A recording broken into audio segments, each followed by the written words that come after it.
Selamat datang di podcast Hubungan Internasional. Ini adalah podcast yang diprakarsai oleh Departemen Ilmu Hubungan Internasional, Fakultas Ilmu Sosial dan Ilmu Politik, Universitas Gadjah Mada. Saya, Irfan Ardani, akan menjadi host untuk serial podcast yang ke-30 ini. Dalam kesempatan ini, kita akan membahas kompetisi sepak bola antar negara Eropa yang tengah berlangsung dan menyita waktu mungkin istirahat malam kita dalam beberapa minggu terakhir, yakni Euro 2020.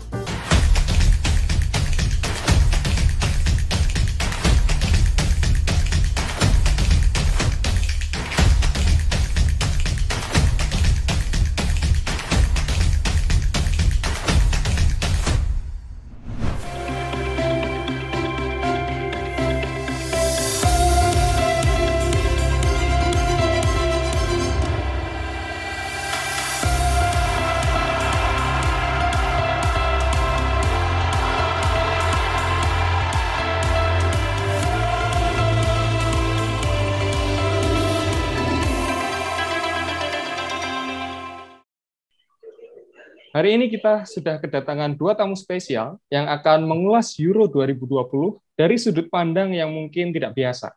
Karena sebagai masyarakat hubungan internasional, kita akan coba mengulas pergelaran sepak bola yang mungkin paling akbar di Eropa ini dengan perspektif kita, yakni dari sudut pandang hubungan internasional. Nah, siapa saja tamu yang sudah hadir bersama kita pada hari ini? Tamu pertama kita adalah Mbak Eva Wisanti. Beliau adalah dosen program studi hubungan internasional Universitas Brawijaya Malang. Beliau pada hari ini jauh-jauh bergabung dengan kita dari Inggris. Tentu tidak hanya untuk menonton Euro langsung dari Wembley, tapi juga untuk menempuh studi S3 di University of Leeds. Halo Mbak Eva, apa kabar Mbak? Baik Irfan, terima kasih sudah diperkenalkan. Sama-sama Mbak, semoga di Inggris sana tetap bisa menangkap semangat kami yang di Indonesia ya, untuk membicarakan Euro ini. Ya, betul. Kemudian, tamu kedua kita adalah Mas Yoga Kolanda. Beliau adalah seorang penulis sepak bola yang cukup kenamaan dan juga co-founder dari Football Fandom Indonesia. Halo Mas Yoga, apa kabar Mas? Halo, baik kabarnya Irfan.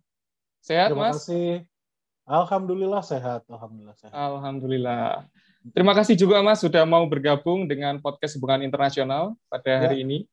Dan Sama-sama, sepertinya makasih. ini akan menjadi perbincangan yang sangat seru ya.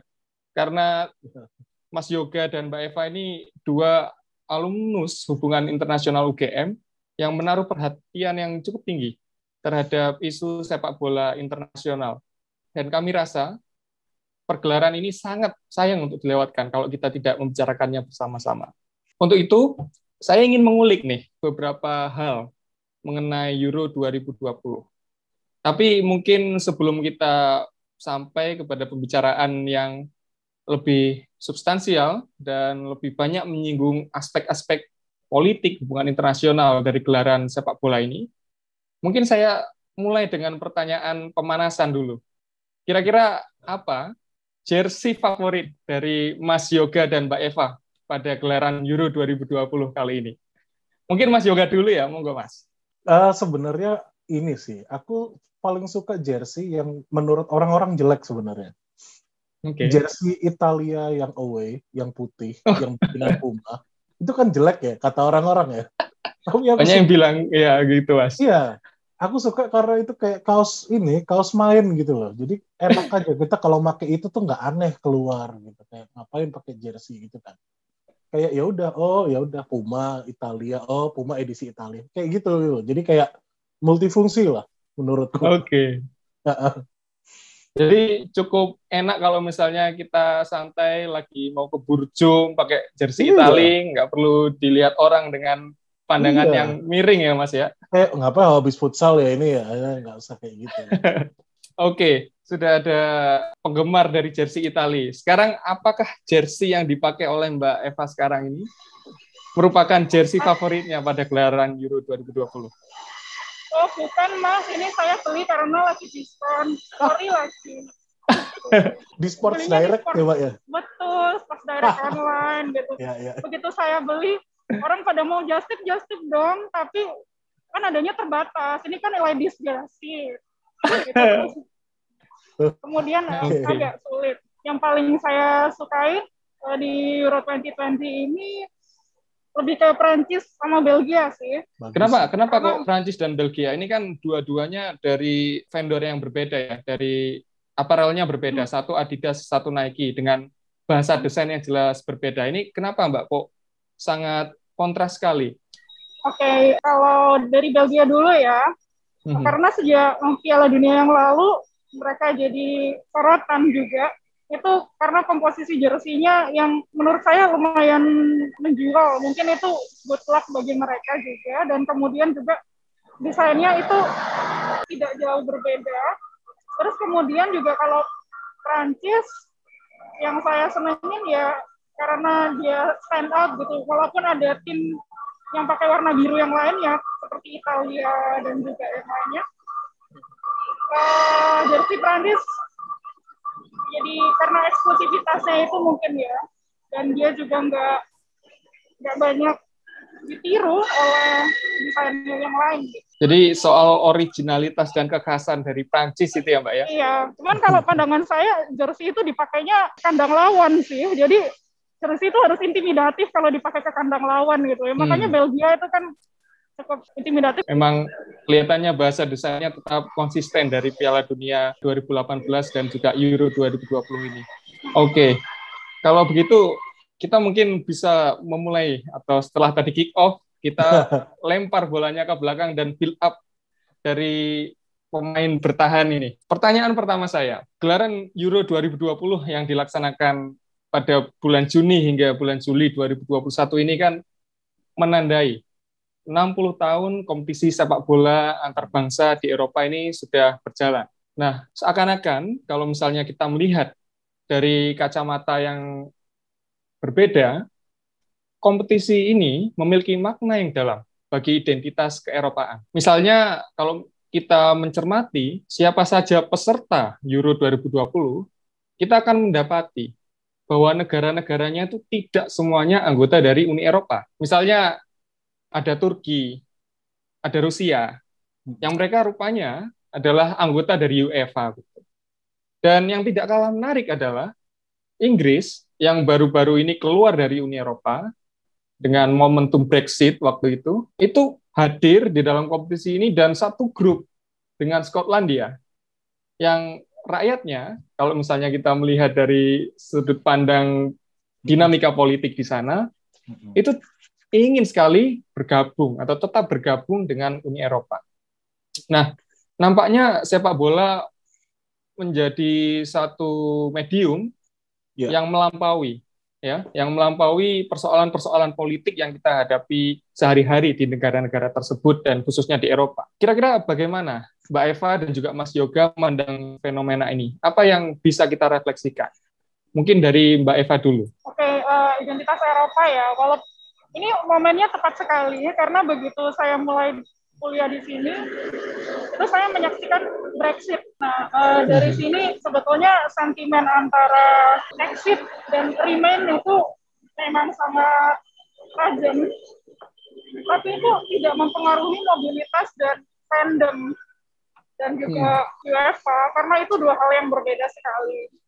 Cuman yang saya lihat dari perbedaan tersebut, yang paling mencolok dalam dunia sepak bola itu sejak tahun 2018 hingga tahun sekarang, itu katanya berita-berita yang saya baca, kasus rasisme tuh jadi meningkat seiring dengan disintegritas Eropa, dan kemudian juga di sini berpengaruh kepada kultur sepak bola juga. Dan terkait dengan banyaknya negara-negara yang ingin bergabung dengan Uni Eropa, misalnya pada saat itu dulu Polandia dan beberapa negara Eropa Timur dan Turki juga udah susah payah sekali. Kita lihat mereka menerima pengungsi dari Timur Tengah, terus menerima bantuan luar negeri dari Eropa, terus kemudian berusaha membuka visa Eropa. Itu sebenarnya demand dari negara-negara tersebut untuk bisa membuktikan value pluralismenya. Gitu. Iya. Value pluralisme Eropa tercermin ya Mbak ya dalam gelaran Euro 2020 kali ini di tengah berbagai persoalan politik Nah, kalau dari Mas Yoga sendiri, menurut Mas Yoga, apa yang bisa kita refleksikan dari gelaran Ya, Euro 2020 terkait dengan identitas keeropaan? iya, jadi kalau kita lihat apa yang namanya European Union values, itu kan sebenarnya sejalan dengan nilai-nilai yang selalu diajarkan di sepak bola ya, kayak apa namanya, freedom, demokrasi, equality, justice, yang kayak gitulah. Jadi di sepak bola kan memang selalu ada yang namanya nilai-nilai tidak tertulis mungkin ya, bahwa ya kamu sebagai pesepak bola itu harus memiliki sikap-sikap tertentu, misal kayak gitulah. Dan itu karena kalian akan dicontoh oleh orang-orang, dan balik ke pernyataan siapa ya, aku lupa siapa yang ngomong, tapi sepak bola adalah cerminan sebuah bangsa lah, yang kayak gitu. Kayak apa yang terlihat di lapangan itu sebenarnya adalah gejala dari apa yang ada di balik semua itu gitu. Nah, ada satu fenomena lucu kemarin aku lihat, bahwa negara-negara yang notabene musuh, dalam tanda kutip musuh Uni Eropa, meskipun ada juga yang sebenarnya bagian dari Uni Eropa, itu finish sebagai juru kunci gitu. Ada Rusia, ada Turki, ada Polandia, dan ada Hungaria. Hungaria dan Polandia ini kan udah Uni Eropa ya, tapi mereka kan ada kenaikan unsur anasir sayap kanan itu ya di sana. Viktor Orban terus sama presidennya Polandia itu kan memang agak mulai dimusuhin juga gitu. Sementara Rusia ya kita tahulah dia itu bukan musuh, tapi apa ya, seteru natural dari Uni Eropa dan ke Uni Eropaan itu. Sementara Turki, tadi Mbak Eva bilang Turki effortnya udah besar, cuman ada satu value, nggak tahu ya, mungkin karena agama kali ya. Aku selalu mikir nggak mungkin nggak karena agama sih. Ada value-value Islam yang tidak bisa sepenuhnya diterima gitu di Eropa. Jadi kayak ya sekuat apapun Turki mencoba, mereka punya identitas yang sama sekali berbeda gitu. Walaupun sebenarnya kalau kita lihat persebaran orang-orang Turki itu kan di Eropa daratan banyak sekali ya, di Belanda, di Jerman, bahkan sampai ke Inggris loh. Dan itu integrasi yang udah terjadi. Kalau setauku di Jerman itu dari tahun 60-an, waktu Jerman butuh banget pekerja-pekerja kasar ya. Waktu mereka mau membangkitkan ekonominya lagi, sudah ada dari situ. Tapi ya itu, kembali lagi bahwa mereka nggak pernah bisa benar-benar diterima, dan sekarang pun value-value yang diusung oleh Erdogan kan memang nggak sama ya dengan value-value ke Uni Eropa itu. Dan untuk di Uni Eropa itu memang hal yang tidak bisa diterima, tapi di UEFA itu sesuatu yang ya udah ayo aja gitu, karena benar UEFA dan Uni Eropa katakanlah ya sebagai simbol keeropaan itu bekerja di koridor yang berbeda gitu. Kalau Paus Yohanes Paulus bilang sepak bola itu kan hal tidak penting yang paling penting. Maksudnya gini, sepak bola itu sebenarnya cuma permainan, tapi dari sana kita bisa lihat itu tadi, gejala-gejala yang terjadi di balik di sebuah negara, di sebuah wilayah, itu sebenarnya kelihatan semua di situ gitu. Jadi menurutku Euro 2020 ini adalah Euro yang sebenarnya agak menegangkan sih. Agak menegangkan karena ada itu tadi rift antara value yang dianggap Eropa dan yang enggak. Kayak misal kemarin di Jerman, di Munich, waktu Jerman mau ketemu Hungaria ya, di Hungaria belum lama ada undang-undang yang melarang pengajaran soal LGBTQ di sekolah-sekolah. Sementara itu kan value inklusivitas itu kan ada di keeropaan itu kan. Dan Munich retaliate dengan, wah pokoknya ini stadion kami harus di warna pelangi di situ. Walaupun akhirnya nggak boleh, tapi setelah itu stadion-stadion lain, ada di Köln, ada di Berlin, ada di Frankfurt kalau nggak salah, itu mereka menyalakan lampu pelangi itu di stadion mereka. Jadi itulah, jadi menurutku Euro ini sebenarnya battleground sih, agak-agak menegangkan lah lihat situasi yang sekarang. Bahkan Neuer menggunakan ban kapten yang berpola pelangi ya Mas ya. Iya. Dan kalau tidak salah sebelum Euro ini dimulai, Rusia juga melancarkan protes ke UEFA karena pola seragam atau pola jersey dari Ukraina kalau tidak salah, itu ada peta Crimea yang saat ini memang menjadi sengketa dari Ukraina dan juga Rusia. Dan ini adalah saya rasa hal-hal yang menarik, dan Mas Yoga dan Mbak Eva tadi sudah ibaratnya kalau dari back itu melempar bola panjang ya ke striker, direct ke inti permasalahan, dan bahwa memang mungkin UEFA dan Uni Eropa itu bekerja di aras yang berbeda, tapi karena sepak bola adalah cerminan dari masyarakat suatu negara, maka kita tidak bisa hilang representasi dari persoalan-persoalan itu dalam gelaran Euro 2020 yang kita lihat setiap malam di berbagai macam platform. Oke. Dan tadi juga saya menarik ketika Mas Yoga mengatakan bahwa Turki ini kan secara natural adalah mungkin other ya dari Uni Eropa dengan identitas yang relatively significantly different gitu ya. Nah, rupanya Uni Eropa juga UEFA maksud saya, vice presidennya itu adalah orang Turki salah satunya. Ini adalah hal-hal menarik yang mungkin selama ini tidak bisa kita bayangkan, terjadi di Uni Eropa. Apalagi dengan berbagai persoalan, khususnya meningkatnya populisme, dan tadi Mas Yoga juga sempat menyinggung soal meningkatnya politik sayap kanan, membuat integrasi Eropa ini sedikit banyak bermasalah.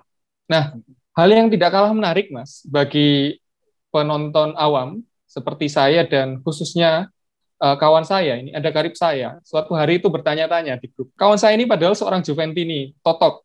Dia, sama berarti. Oh, begitu ya.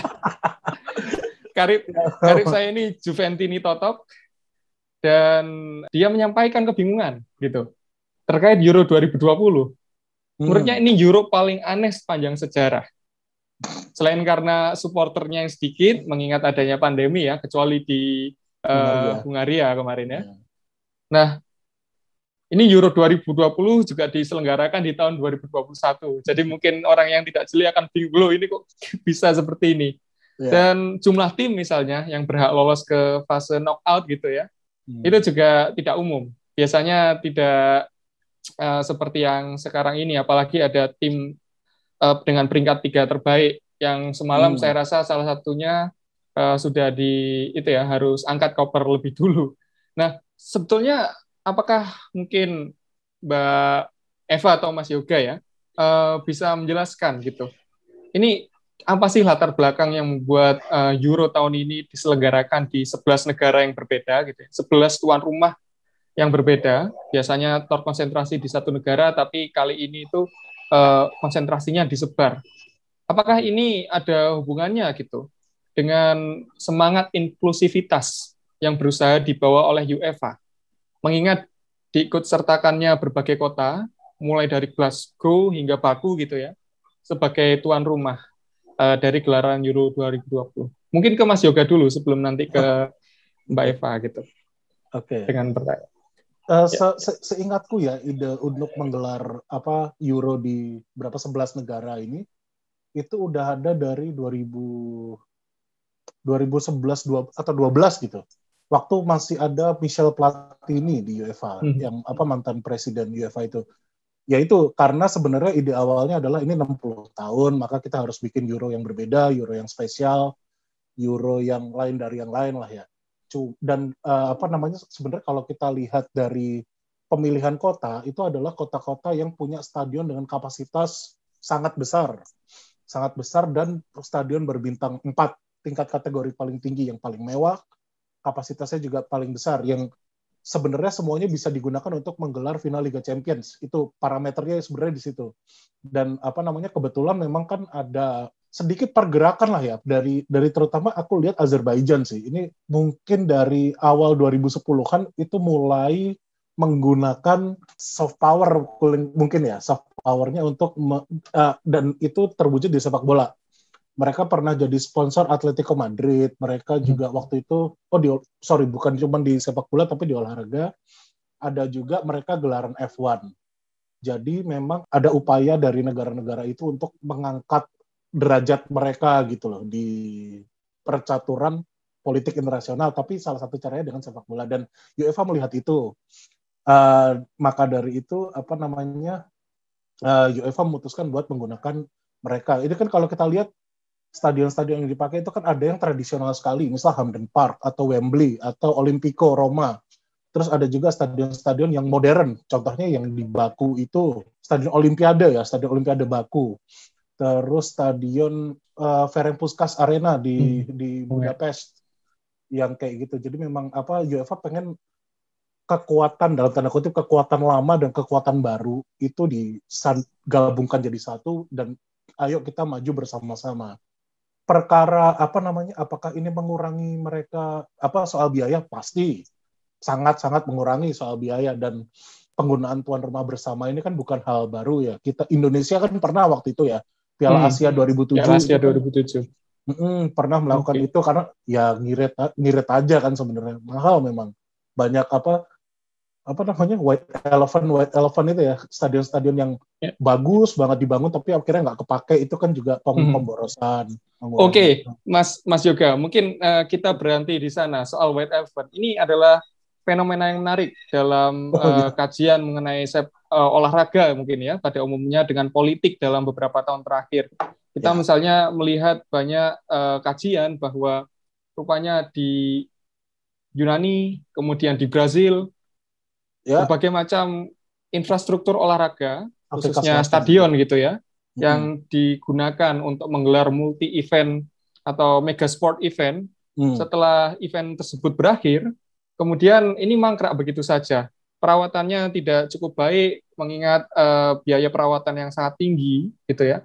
Apakah ini saya coba bertanya kepada Mbak Eva, Mbak, apakah ini kemudian ada hubungannya dengan desakan efisiensi anggaran yang muncul dari mungkin masyarakat dari masing-masing negara itu? Mengingat ketika kita melihat pada pengalaman sebelum-sebelumnya, selalu ketika sebuah negara itu akan menggelar atau bidding, minimal ketika saat bidding sebagai tuan rumah event akbar olahraga, mereka selalu mengatakan atau mereka selalu menjustifikasi bahwa pada akhirnya ini akan mendatangkan keuntungan ekonomi.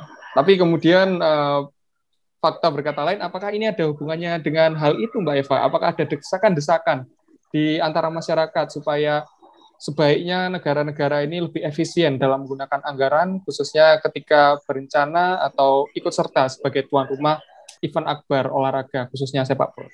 Bagaimana, Mbak Eva? Oke, makasih Mas Irfan. Jadi kita kembalikan lagi ke hakikat sepak bola ya. Selain dia olahraga, sepak bola itu industri kan. Terutama di beberapa negara yang udah besar, yang iklannya banyak. Kita lihat ini skuad yang paling mahal siapa nih di Euro 2020. Kalau nggak salah Prancis sama Inggris ya, yang udah paling mahal gitu. Nah itu di situ kita bisa berangkat dari nilai skuad itu. Kenapa sih kok dia mahal? Kenapa kok Liga Inggris itu bisa jadi liga yang mahal, gajinya itu udah nggak rasional menurut beberapa orang. Sampai ada batasan transfer, dulu sampai ada perseteruan transfer antar pemain dan antar klub, dan juga itu diselesaikan di bawah tangan. Dan sebetulnya dari situ kita bisa melihat sepak bola sebagai industri itu ke arah mana berjalannya. Jadi apakah dia sebagai industri akan bertahan lebih baik, image-nya lebih baik kalau diselenggarakan di hanya beberapa negara maju, ataukah dia bisa proliferating ke negara yang lebih berkembang. Nah, kasusnya di Uni Eropa ini, tadi Mas Yoga mencontohkan di Azerbaijan ya, Baku. Dia juga jadi stadion di final Liga Malam Jumat tahun 2017 atau 2018 gitu. Dia bisa kayak gitu karena apa? Ada industri penopang di negaranya gitu. Waktu itu Azerbaijan, kebetulan mahasiswa saya ada yang pernah magang ke situ.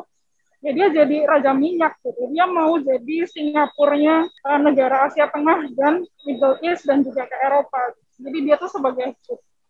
Jadi misalkan untuk menghindari stadion yang mangkrak dan juga industri branding yang nggak bagus, sebetulnya industri penopangnya ini yang harus kuat. Kalau misalnya stadion-stadion di Inggris kayak Etihad Stadium, terus kemudian beberapa stadion juga yang itu butuh industri penopang. Banyak banget stadion Inggris itu yang dibangun oleh Raja Minyak kan, stadionnya. Meskipun ada juga masyarakat yang tidak setuju. Misalkan stadionnya Chelsea gitu, dia mau diperlebar, masyarakat nggak mau gitu, karena akan bikin national heritage. Di sebelah situ ada kuburan, ada heritage, itu dia akan tergusur gitu sama stadion gitu. Jadi belum tentu masyarakat itu juga pengen dibangun stadion yang besar. Itu contohnya di Inggris. Terus kemudian yang menarik juga di Glasgow. Nah, yang saya bisa ceritain. Nah, Glasgow ini kan kayak di ujung berung gitu, di Eropa udah di Inggris udah lift lagi. Ngapain lah orang-orang ke Glasgow? Besok ini tiketnya antara Swedia sama Ukraina belum sold out loh. Terus tiket yang Kroasia yang kemarin juga itu juga belum sold out. Sampai masih banyak bangku kosong di Glasgow. Nah, tapi di sini orang-orang juga ingin melihat bahwa ini juga dia berada di dalam dua kaki ya, antara kepingin promoting value atau memajukan industri. Itu yang ingin dilihat. Dan masyarakat kita fans di sini juga terbelah gitu loh. Fans Inggris juga melihat, apalagi kalau di masa karantina seperti ini, ngapain sih diselenggarakan ke Glasgow, kenapa nggak semuanya di Wembley aja? Itu ada yang bicara seperti itu juga, karena Glasgow tuh susah ngumpulin massa, walaupun di situ akan dimainkan beberapa, sudah selesai beberapa pertandingan dan udah nggak akan main lagi di situ. Cuman faktor promosinya juga tinggi. Terus yang itu dari stadion. Kalau yang kedua pergerakan pemain ya. Sekarang ada aturan Uni Eropa tentang mobilitas pekerja dan juga aturan citizenship dan juga aturan karantina selama pandemi. Nah, itu yang menyebabkan adanya gaji pemain itu nggak bisa tinggi-tinggi banget di beberapa negara. Oleh karena itu, pemain-pemain yang ingin misalkan main di Liga Belanda atau main di Bundesliga, itu nggak terlalu appealing karena ada salary cap yang beda aturannya dengan di Inggris yang juga dia lebih insentifnya lebih banyak. Oke. Rupanya Mbak Eva kemudian membuka kotak Pandora dari berbagai macam permasalahan ya, yang ada terkait dengan konsepsi industri sepak bola. Kalau misalnya Indonesia ini menjadi latecomer seperti yang kita lihat akhir-akhir ini ada semangat menuju ke sana, biasanya Eropa ini kan menjadi kiblat dari industri sepak bola yang ingin kita contoh, tapi rupanya permasalahannya banyak sekali dan cukup kompleks. Tadi Mbak Eva sempat menyinggung bahwa sebetulnya pergelaran Euro yang kemudian diselenggarakan di 11 kota berbeda, di 11 stadion berbeda, ini juga menyoroti atau menyorot sinar pada satu permasalahan yang cukup fundamental, tapi tidak sering kita perhatikan bahwa ada persoalan industri penopang di sana terkait dengan keberadaan stadion. Dan masih banyak isu-isu lain seperti salary yang sudah gila-gilaan misalnya di beberapa negara, dan ternyata ada negara lain yang tidak mungkin ke arah sana karena dengan berbagai batasan-batasan yang dihadapi. Nah, mungkin ini adalah hal-hal menarik yang lagi-lagi bisa kita temukan ketika kita melihat Euro dari kacamata politik ataupun hubungan internasional. Nah, kalau misalnya tadi kita juga sempat menyinggung bahwa jangan-jangan ada semangat inklusivitas yang didorong karena lagi-lagi sepak bola itu tidak boleh dimonopoli oleh satu negara atau beberapa negara saja, apalagi negara-negara tradisional yang industri sepak bolanya sudah maju. Tadi Mas Yoga dan juga Mbak Eva sempat mengatakan Olimpico Roma, kemudian Wembley, dan beberapa stadion ternama di Eropa. Nah, di tengah semangat inklusivitas tersebut, kita juga melihat adanya beberapa kejadian menarik di gelaran Euro 2020 ini. Misalnya saja di satu sisi, pertandingan itu selalu dibuka dengan nil campaign untuk menggugah semangat anti-rasialisme. Tapi kalau misalnya kita juga perhatikan dinamika dari kompetisi ini, beberapa waktu lalu ada insiden di mana penyerang kesebelasan Austria, yakni Arnautovic, ketika melakukan selebrasi, itu menunjukkan gestur rasisme pada bek-bek Makedonia Utara yang berdarah Albania. Akibatnya Arnautovic kemudian diberi hukuman larangan bertanding oleh UEFA, dan ini menunjukkan bahwa rupanya di Euro 2020 ini pekerjaan rumah untuk kampanye anti-rasisme di Eropa ini masih sangat berat dan banyak. Lantas kira-kira apa saja yang menjadi tantangan untuk menghapuskan persoalan ini dalam konteks Eropa khususnya dan mungkin sepak bola dunia pada umumnya? Mungkin ke Mas Yoga. Iya, sebelum masuk ke situ kita coba bahas nama Arnautovic itu sendiri. Ironisnya artinya ada Albanianya pokoknya.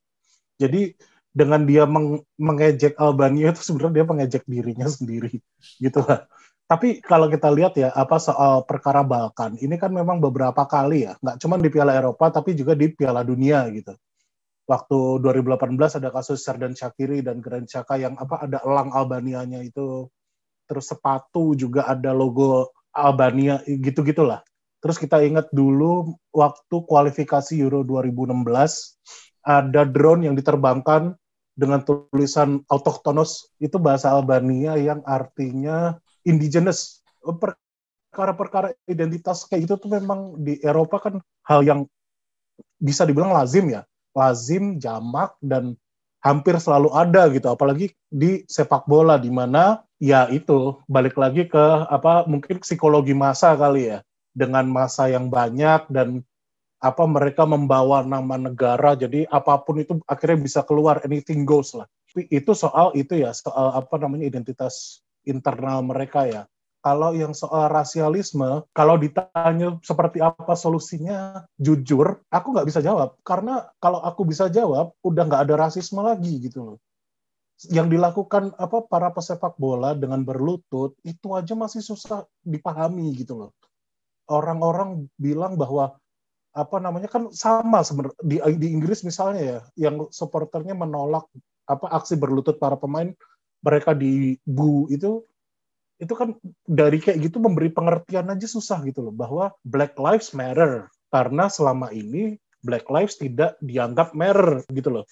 Untuk memahami itu aja susah. Mereka terus counter argumennya adalah all lives matter, white lives matter, dan kayak gitu gitu. Aku nggak ngerti sih. Aku jujur nggak ngerti apa yang harus dilakukan. Cuman menurutku sebenarnya dengan berlutut itu satu langkah yang bagus, setidaknya untuk menggugah kesadaran bahwa ada sesuatu yang tidak baik-baik saja di sini, di Eropa dan juga di dunia gitu. Karena kan aksi berlutut kan asalnya nggak dari Eropa ya, dari Amerika kan. Dari Colin Kaepernick di NFL itu, yang diikuti oleh Megan Rapinoe setelahnya. Cuman memang berlutut aja itu nggak cukup gitu. Memang nggak cukup. Buktinya ada pemain kulit hitam di Liga Inggris waktu itu, Wilfried Zaha salah satunya, yang menolak aksi itu karena ini empty gesture gitu kata dia. Empty gesture karena ya pada akhirnya cuma jadi rutinitas aja gitu. Cuma jadi kayak sebagai pemain bola, norma tidak tertulisnya adalah kamu harus berlutut, kalau enggak kamu dicap rasis. Kan jadinya tuh kayak gitu. Padahal harusnya itu cuma jadi entry point menurutku. Bahwa something is not right gitu. Maka dari itu, di tatanan yang lebih serius, yang lebih bisa menjangkau semua sendi-sendi kehidupan, itu memang harus harus dibenerin, terutama menurutku pendidikan. Itu menurutku adalah pendidikan. Orang harus diajarin di sekolah-sekolah. Ini sebenarnya ketika aku ngomong kayak gini, aku juga ngomongin soal Indonesia ya, bahwa ada kejadian-kejadian yang harusnya diajarkan di sini tapi belum gitu. Kayak misal soal ya macam-macam lah, kejahatan-kejahatan kita juga ada gitu. Itu yang orang tidak merasa salah karena tidak tahu gitu, bahwa yang selama ini mereka lakukan tuh normal-normal aja karena tiap hari juga gitu, bapak ibunya kayak gitu, tetangganya kayak gitu. Tapi ketika itu disadarkan dari kecil, anak-anak ini dibilangin bahwa dulu tuh ada kejadian kayak gini, itu nggak benar, ya gitulah. Pada akhirnya kan kecenderungan untuk menginjak paralian itu kan menurutku kalau di Eropa muncul dari kolonialisme mereka gitu, yang membuat mereka merasa mereka unggul dari yang lain. Itu salah satunya adalah dengan mengajarkan mungkin kolonialisme dengan cara yang berbeda, dari kacamata yang berbeda. Mungkin itu. Tapi aku juga nggak bisa jamin itu bisa menyelesaikan apapun. Oke. Persoalan superioritas Eropa yang menurut Mas Yoga ini salah satunya dibangun di tengah-tengah atau saat Eropa pergi menjelajah ke berbagai macam belahan dunia dan melakukan kolonialisme ya di berbagai penjuru bumi. Rupanya juga masih sedikit banyak memengaruhi bagaimana kemudian masyarakat di sana itu menyikapi perbedaan yang ada gitu kan. Dan tadi kalau misalnya lagi-lagi kredo yang kita bawa adalah sepak bola merupakan cerminan dari masyarakat suatu negara, mungkin sedikit banyak bisa kita lihat tegangan-tegangan itu ketika kita melihat persoalan-persoalan rasisme. Namun demikian, yang juga cukup mencolok dan mungkin menarik bagi banyak orang adalah beberapa tim, misalnya saja Prancis dan Belgia, menunjukkan komposisi pemain yang sangat multirasial dan juga multikultur.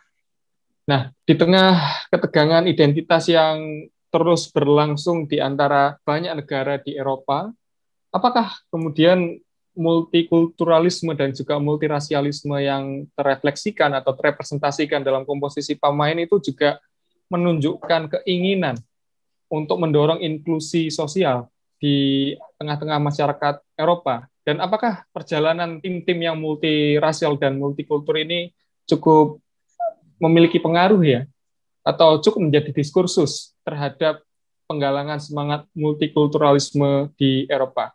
Bagaimana Mbak Eva yang saat ini sedang di Inggris ini? Oke, kalau pertama-tama saya mau cerita dulu ada keterbelahan di Eropa tentang identitas Eropa itu sendiri. Nah, Inggris itu dari awal memang udah berbeda ya. Dia walaupun dia gabung dengan EU, dia tetap bertahan dengan negara eksklusivitasnya. Terus kemudian ada juga Eropa yang digawangi oleh negara-negara Eropa Barat. Kemudian juga ada yang Scandinavian also dan juga Eropa Timur, yaitu beberapa negara yang mau ascending ke EU pada saat itu. Nah, keterbelahan itu tercermin dari kategori apa sih gitu. Mungkin ini akarnya rasialisme itu juga ya, dan upaya-upaya inklusivitas. Jadi negara-negara Eropa itu tidak semuanya promoting pluralism. Ada yang promoting national identity, strengthening of national identity. Kayak misalkan Polandia, dia punya identity, dia nggak mau nerima imigran kok, beda sama tetangganya si Jerman yang negara kita dibangun berdasarkan kultur, kita nerima imigran. Banyak atlet yang dinaturalisasi yang sebelumnya punya darah putih kayak Gundogan gitu, atau Mesut Ozil gitu.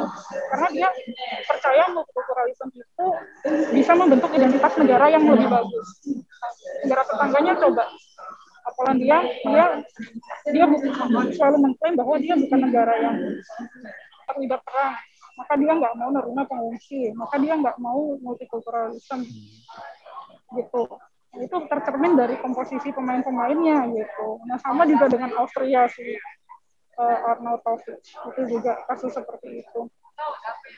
Dan itu bisa jadi kerugian sendiri buat pemain-pemain yang berasal dari negara yang sayap kanan tadi. Talent pool-nya nggak bagus, kayak Prancis nih misalkan. Kita lihat si N'Golo Kante deh. Dia itu kalau mau main di luar negara, dia punya Mali citizenship. Dari negara Mali, dia juga punya citizenship Prancis gitu. Si Jorginho dari Italia, dia juga punya citizenship Brazil gitu. Tapi dia kayaknya memilih keputusan yang tepat gabung sama Italia. Chance dia untuk menang lebih oke. Secara industrial, gajinya juga lebih oke gitu. Dan main di klub di sini lebih banyak. Mungkin kalau dari situ mau balik rasialisme atau eksklusivitas, ya lihat foreign policy negaranya. Anda petakan juga teman-teman nih, mana yang negara yang open sama imigran sama yang enggak, itu tercermin dari situ. Ya Zidane lah, kita lihat yang tahun 98 dia bisa jadi main yang cukup terbaik gitu. Sampai sekarang dia bisa main di sini gitu. Oke, itu dulu. Oke, terima kasih Mbak Eva atas insight-nya mengenai hal itu. Dan memang kita tidak bisa abai terhadap fakta bahwa ada keterbelahan di Eropa itu sendiri dalam menyikapi soal multikulturalisme dan berbagai macam ketegangan identitas yang hadir di tengah masyarakat. Nah, mungkin saya kembali ke Mas Yoga. Kalau kita juga melihat tidak hanya pertandingan, tapi setelah pertandingan itu usai, ada beberapa insiden menarik yang kita temukan, ya Mas Yoga, ya, apalagi kalau kita melihat secara detail press conference yang terjadi baik sesudah maupun sebelum pertandingan. Misalnya gelandang andalan Prancis gitu ya, Paul Pogba menyingkirkan minuman beralkohol, walaupun yang tidak beralkohol itu, dari mejanya, supaya mungkin dia tidak ingin tersorot berada satu frame dengan minuman tersebut. Dan di sisi lain juga Cristiano Ronaldo yang rupanya tidak bisa mempertahankan posisi negaranya sebagai juara bertahan di Euro begitu ya, menyingkirkan minuman berkarbonasi dari mejanya dan lebih memilih untuk menaruh air mineral di situ. Nah, di satu sisi banyak kalangan menilai adanya ekspresi identitas keagamaan Paul Pogba. Tapi di sisi lain gitu ya, yang membicarakan soal Ronaldo, aksinya itu rupanya memiliki dampak yang cukup serius terhadap nilai saham dari perusahaan itu ya, yang endorser. Nah, ini kan bagaimana kemudian Mas Yoga, masyarakat sepak bola dan masyarakat pada umumnya di Eropa ataupun di dunia menyikapi aksi-aksi pemain bintang ini dalam konferensi pers tersebut? Apakah ada perbedaan dalam menyikapi dua hal yang mirip-mirip itu tadi?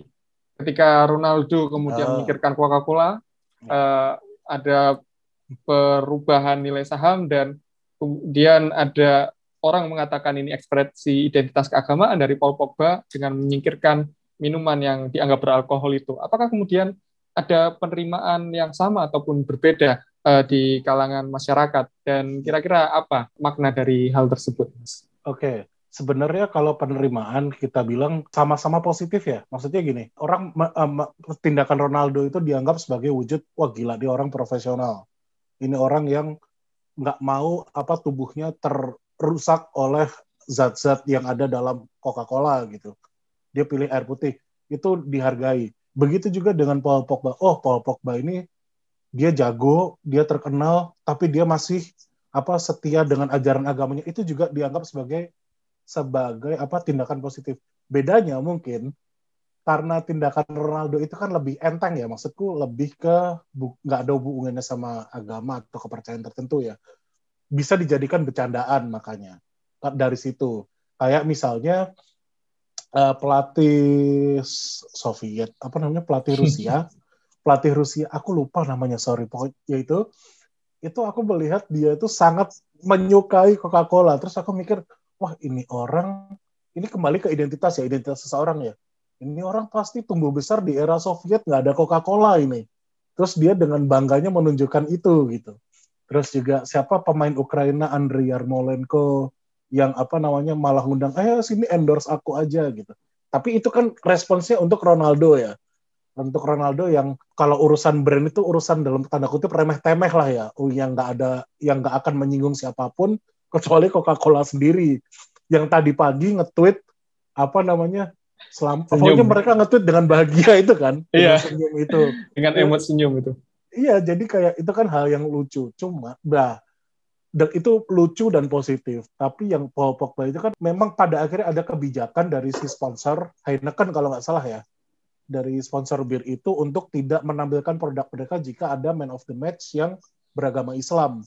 Dan itu juga menurutku sangat bagus karena itu menunjukkan bahwa Heineken sendiri sebagai walaupun mereka punya kepentingan di situ, mereka udah bayar UEFA kan, masa produknya nggak ditampilkan, tapi mereka rela karena Muslim itu ada value lebih gitu, nggak cuma sekadar uang, tapi ada respect juga sesuai badge yang ditampilkan oleh UEFA itu yang warna biru, respect itu sih intinya. Oke. Jadi rupanya ada perubahan-perubahan yang kita lihat ya Mas ya, secara positif di sana, bahwa rupanya brand juga memberikan penghargaan bagi identitas dari para pemain yang sedang bertarung dalam gelaran Euro 2020 sendiri. Kalau Mbak Eva bagaimana Mbak? Apakah ketika Mbak Eva baru saja dari Wembley, kemudian ada mocking ataupun lelucon-lelucon yang dibuat oleh para hooligans dan juga supporter di Eropa terkait dengan sikap-sikap yang ditunjukkan oleh para pemain, baik di dalam maupun di luar lapangan seperti yang tercermin dalam konferensi pers tersebut, Mbak? Terima kasih. Yang pertama terkait dengan sponsorship. Terus kemudian kita harus lihat juga ini dari dua sisi. Pertama dari si pribadi pemain dan aturan sponsorship ya. Mungkin produk display itu kalau di event olahraga manapun ya itu sah-sah aja dilakukan. Cuman dari ini aja, jadi masyarakat itu tidak menganggap hal itu tersebut terlalu mengganggu, jadi paling cuma dibuat lucu-lucuan.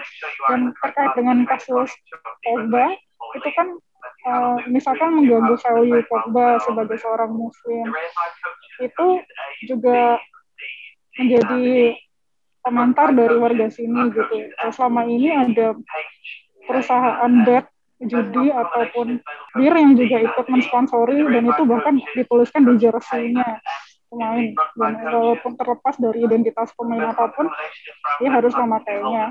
Nah itu kan berarti yang dilakukan Pogba itu bukan karena sentimen agama dong, gitu. Karena selama ini pemain menggunakan itu di dalam stadion, di dalam apapun, bahkan gajinya mungkin datang juga sebagian dari perusahaan bir ataupun vendor judi gitu.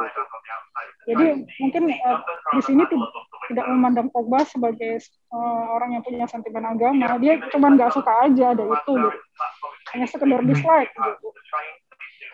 Mungkin kita sebagai audiens yang berpikir overthinking gitu.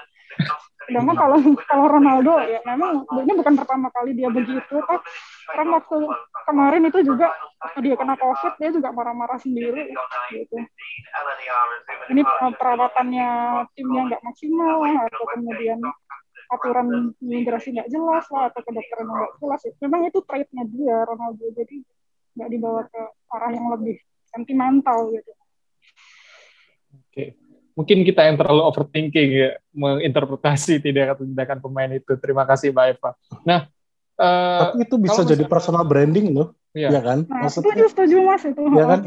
Mungkin habis ini ada sponsor gym yang mau ngasih dia, atau dulu dia kan juga jadi bintang iklan Try Mr. Try itu kalau angin apa itu di Indonesia.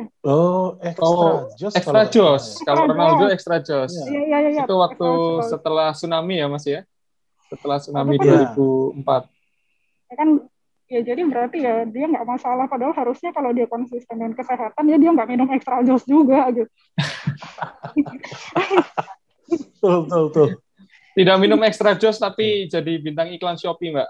Mendorong kita beralih ke transaksi digital. Anyway, nah yang tidak kalah menarik kalau kita bicara soal sponsorship adalah aliran uang yang mungkin sangat tinggi ya, sangat banyak dalam gelaran Euro 2020 sendiri. Nah, apakah ada pihak-pihak tertentu yang menggelontorkan uang begitu banyaknya dalam gelaran Euro 2020 ini? Kira-kira kemudian apa tujuan mereka? Apa benefit yang mereka dapat dari situ? Mungkin Mas Yoga bisa memberikan pandangannya terkait hal ini.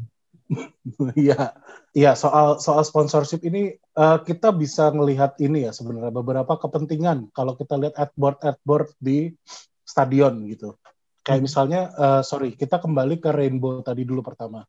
Rainbow itu dilarang ditampilkan di di stadion, di dinding stadion luar, tapi boleh dipasang di adboard gitu. Karena pertama, kalau mau pasang adboard harus bayar gitu. Jadi intinya sebenarnya gini, kalau kita ngomongin UEFA, kepentingan utamanya mereka adalah uang.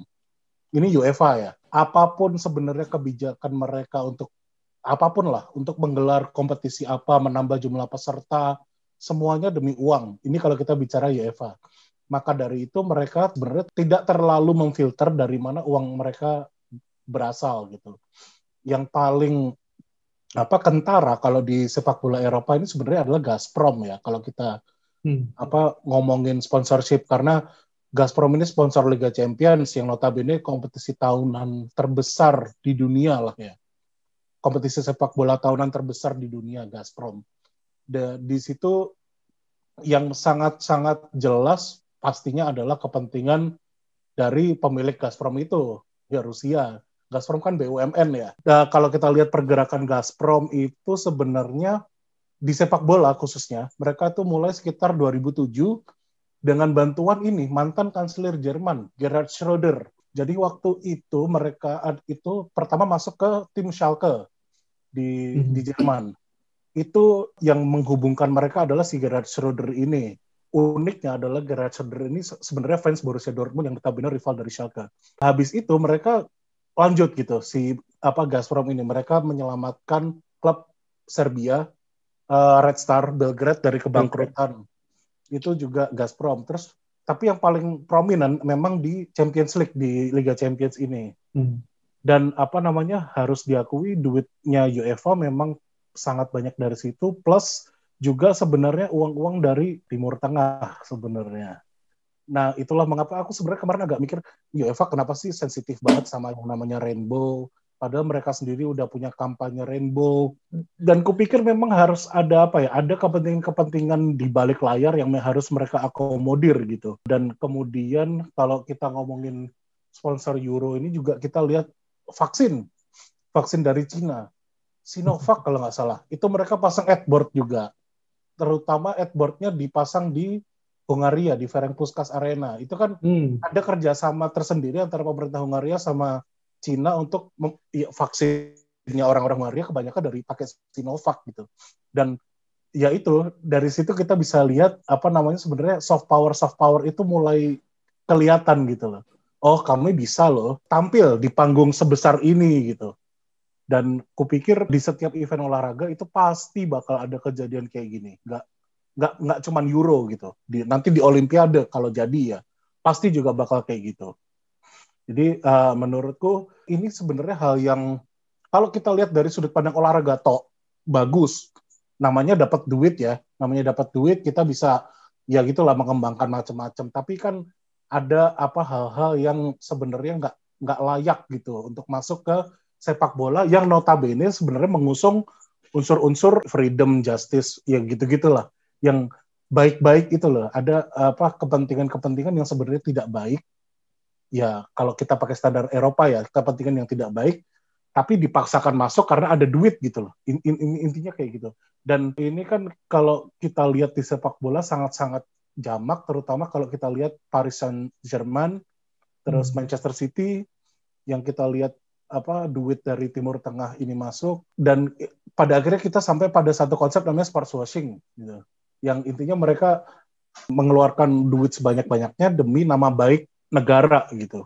Kalau ini levelnya udah negara sih kalau sports washing seperti ini, bukan perusahaan, bukan individu, tapi memang negara. Ada satu upaya sistematis dan terstruktur yang mereka lancarkan untuk mencapai itu gitu, untuk benar-benar menaikkan derajat mereka di kancah politik internasional. Jadi ya itu jangan heran lah intinya kalau di acara-acara kayak Euro, Piala Dunia, Olimpiade itu ada sponsor-sponsor yang bikin kita memicingkan mata. Itu menurutku ya itulah yang terjadi di olahraga, di sepak bola.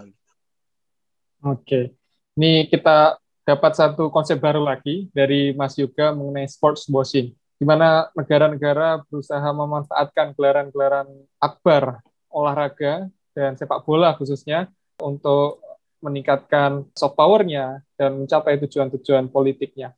Terima kasih sekali Mas Yoga.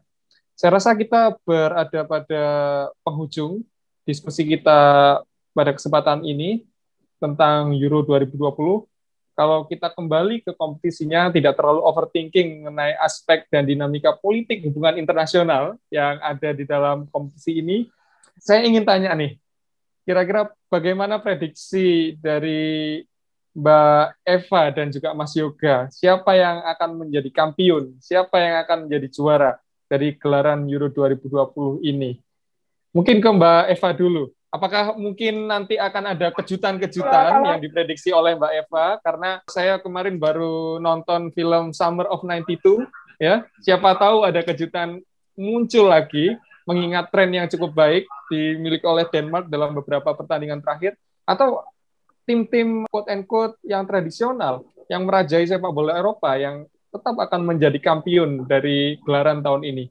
Bagaimana Mbak Eva? Ya sayangnya nggak ramai ya, nggak ada ramalan ikan, burung, atau gurita lagi di sosial media. Ini yang selalu menjadi lucu-lucuan ya.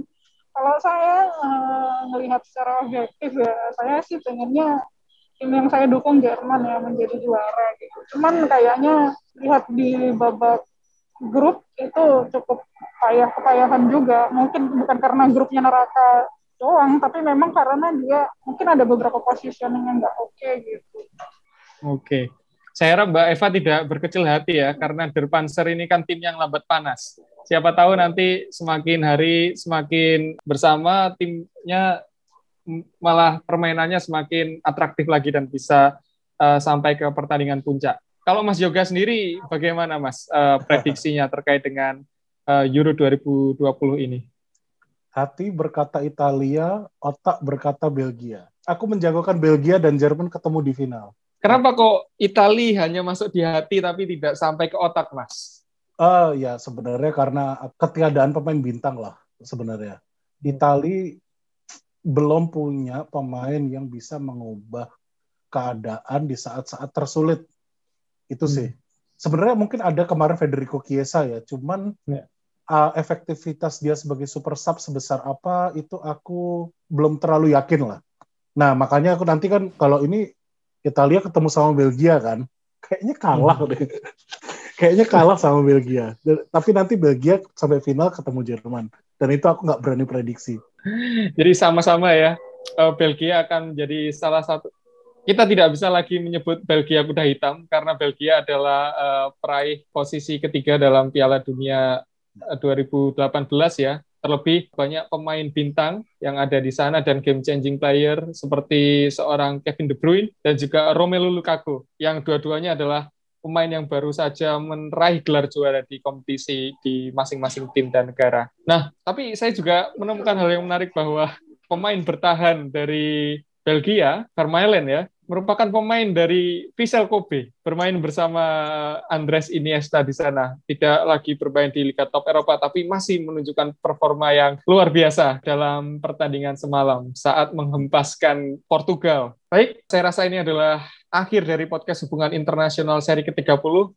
Menurut saya ini adalah seri podcast yang menarik karena kita membahas mungkin isu yang tidak biasa kita bicarakan dari sudut pandang hubungan internasional, yakni sepak bola dengan kacamata yang sangat berbeda. Meskipun tadi di awal kita sudah banyak berbicara soal aspek dinamika politik dan juga hubungan internasional dari gelaran Euro 2020 ini, tapi kita tidak bisa terlepas dari inti dari kompetisi sepak bola antar negara di Eropa ini sendiri. Siapa yang akan bertanding dan siapa yang akan menjadi kampiun pada bulan Juli 2021 ini. Terima kasih sekali lagi kami sampaikan kepada dua tamu spesial yang menjadi narasumber kita pada kesempatan ini. Terima kasih Mbak Eva sudah jauh-jauh bergabung dari Inggris dan juga Mas Yoga sudah mau join untuk berbicara mengenai banyak hal dari Euro 2020 ini. Sampai jumpa di serial podcast Hubungan Internasional selanjutnya. Sehat selalu dan salam olahraga.